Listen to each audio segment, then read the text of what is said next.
We just found out that the Deputy Attorney General has signed an order announcing that Robert Mueller, the former head of the FBI, will be a special counsel overseeing the Russia-Trump investigation. That's a huge development. It's something that Democrats had argued for, especially in the wake of the firing of FBI Director James Comey. And now you're seeing the administration give a little on that point. And the goal from the point of view of the Justice Department is to restore some credibility into their management of this very, very politically sensitive case. A special counsel is essentially a special prosecutor, who is held out to be more independent and self-directed than the rest of the federal prosecutors in the Justice Department. Robert Mueller is one of the most respected and most senior law enforcement officials in the country. He served as the FBI director for 12 years, starting just before 9/11 and serving until 2013.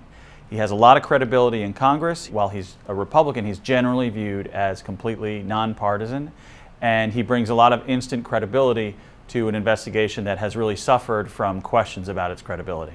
The stakes in some ways have just gotten higher in that if the White House or the President thought they could control this investigation or contain it, this makes that much less likely. It basically means that Bob Mueller, given his reputation and given the authority the Justice Department has now given him, has complete control over where this investigation goes. In theory, it's a fairly wide range of topics, but we know the main topic is potential coordination, evidence of any coordination between Russian government officials and Trump campaign associates.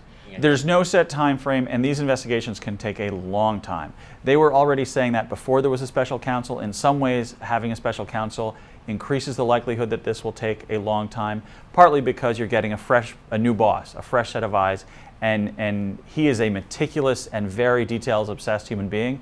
He will probably want to go over every single thing they already have with a fine-tooth comb.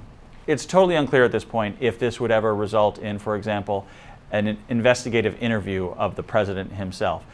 They're going to build a case, brick by brick, starting from the bottom or near the bottom.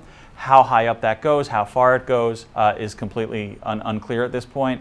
It's also important to note that there's no reason to expect Bob Mueller will explain what he found at the end of this process. A special counsel isn't obligated to make a report or hold a press conference or tell anyone other than his boss what he found if there's no charges that result from this. If the public expects him to explain this all to them and explain it all quickly, that's unlikely to happen. Well, if he finds evidence of a criminal case that he can prove, he's authorized to pursue charges, he's authorized to take people to trial and try and win convictions. He is a prosecutor in every sense of the word, except one, in that he is essentially separate and not really answerable to the bosses of the Justice Department.